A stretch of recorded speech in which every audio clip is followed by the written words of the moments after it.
This video is for Ocean Infinity, in response with the planned search area. I will first briefly introduce myself. I am an air traffic controller, 17 years spent as an air traffic controller in the French Air Force. I was also an operations control manager for an airline at Le Bourget, and today I am retraining in civil air traffic control. I have been studying MH370 for 10 years.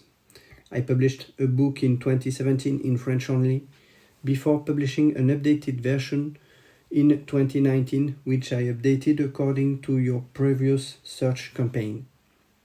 As such, I had disseminated an area based on the elimination of possibilities. This is the green hatched area you see here. Let me explain what this is based on. This area is located on the outer part of the seventh arc. Why? Because there is an obvious fact that I think has been too often underestimated. The BTO and BFO data show that between the 6th and 7th arc, the plane had a southerly course and a fairly high speed. Therefore, it is wise not to consider the inside of the 7th arc. Second, I have always suggested that someone could be piloting the aircraft at the end, because during the first hour, it is obvious that someone is piloting the plane, judging by the trajectory detected by the Malaysian radars. Why would this not be the case at the end? At present, there is nothing to say that it was not piloted, but there was nothing to say that it was piloted either. I understand that.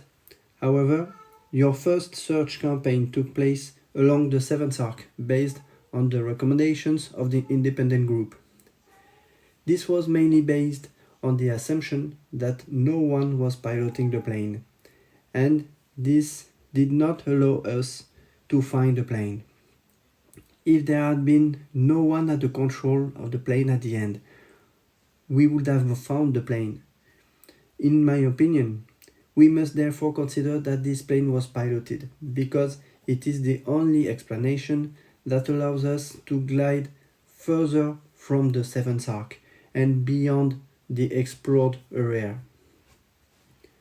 Of all the area proposed, the one with the most credibility is that of Patrick Blely and Jean-Luc Marchand, and this for several reasons.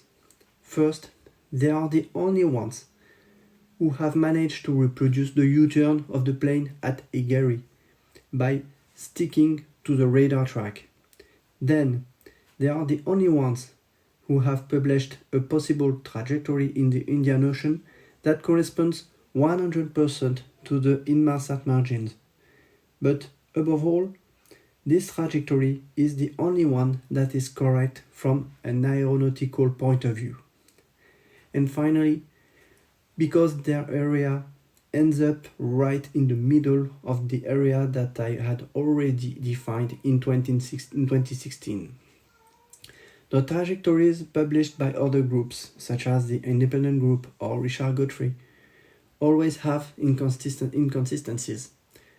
If I take the example of this portion of the Independent Group study, we have a 90 degrees trajectory that follows the limits of a flight information region with great precision. But this is very difficult to do in real life in a Boeing 777. But especially the turning radius at 90 degrees is incompatible with an aircraft flying high and fast, as is this the case with a Boeing 777 in cruise.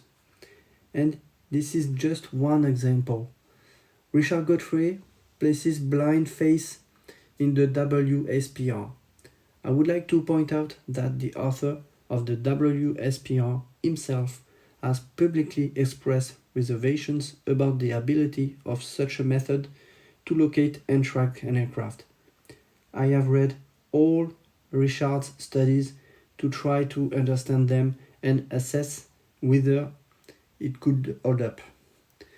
And there are several inconsistencies in his trajectories. First, the fact that it would have made a rolling racetrack off the coast of Indonesia. Is impossible to determine with the WSPR. Then the zigzag routing at the end of the flight at the level of the 7th arc are just a way to make the times of passage stick on the last two arcs.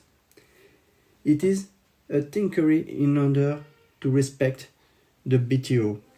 Personally, I am very doubtful about being able to affirm that the WSPR allows to follow the plane.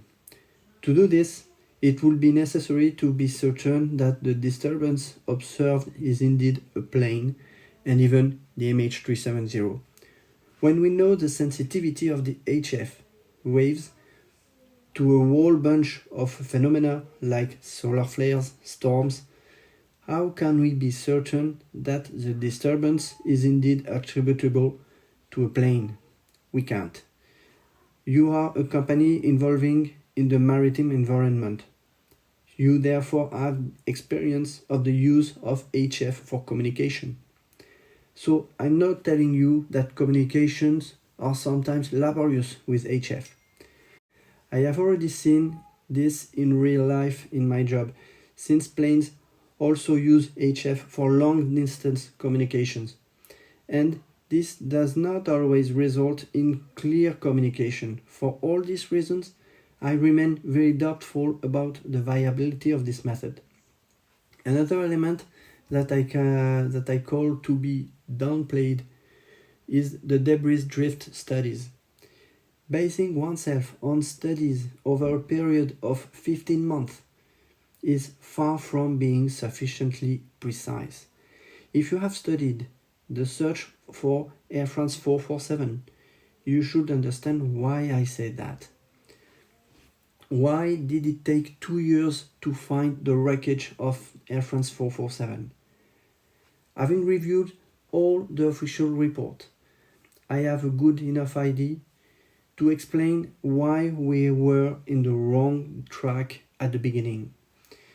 I would like to remind you that the first debris of Air France 447 was recovered 6 days after the crash. The investigators then commissioned retro drift studies to try to trace the path taken by the debris and try to find the point of origin. Several studies were carried out with different current models. The searchers then concentrated on these areas without success.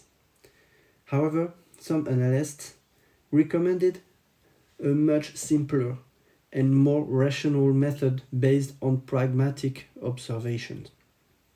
The speed recorded of the Air France 447 in the final moment showed an abnormally low airspeed, suggesting that the search should be concentrated near the plane's last known position. However, the search was taking place too far from this position at the first time. It was only the subsequent analysis of sonar data that made it possible to redefine a new area where the wreckage was found. And guess what? The plane was very close to its last position since it had stalled and its ground speed was then very low. However, investigators had always considered that searching too close could not correspond since the plane could not fly that slowly. Didn't we do the opposite in the case of MH370 by concentrating too close to the 7th arc? We know that the plane was on a southerly course and a fairly high speed between the 6th and the 7th arc, as I said. So there is no point in focusing too close to the 7th arc and even less inside the 7th arc. You understand why I say that this area inside the circle is not relevant at all.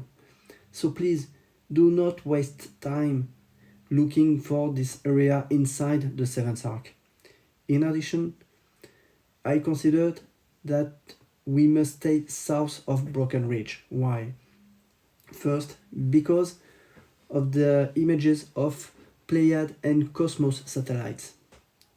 It is impossible that a crash so far north could have brought the debris so far southwest, when the majority currents bring it northwest. I said that I have a limited confidence in drift studies, so why do I consider these satellite images more viable? Because we are only a few days after the crash and not 15 months. That makes a big difference. But there is also another reason. When you look at the gray areas in this map, there are the aerial search.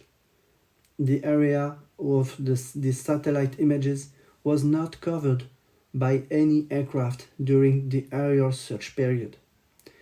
If you look at where the debris should have been for the area you are considering for the next search, the region was overflown extensively without anything being spotted. I readily admit that there is nothing to say that what these satellites detected was debris that can be attributed with certainty to the MH370. However, some information that we were able to obtain on our side from a high-ranking officer of the French Air Force, and who was a reliable source who worked on the French military satellites that were dispatched to the area at the time, seems to indicate that the chances are relatively high. A French radar satellite that had been sent to overfly the site shows that there are indeed objects in this sector, thus confirming the images of Pleiades.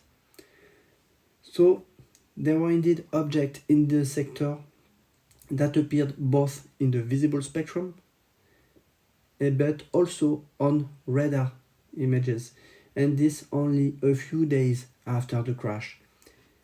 It is on the basis of all this information that I encourage you to shift your search area further south while remaining outside of the Seventh Arc, particularly toward the area of Patrick Blely and Jean-Luc Marchand.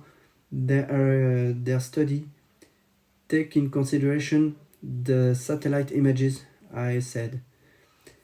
Not only will this allow you to standardize the area without spreading yourself out over several areas, offering an operational gain but also a time gain. As a conclusion, I would like to thank you for the determination you have maintained throughout these years to resume the search. The technological means that you have developed allows us to be optimistic. But we still have to look in the right place, which is not easy when we see the different studies and different positions taken by their authors. The world has its eyes fixed on you. The families have immense hope in you to find this plane and that the truth can finally be known.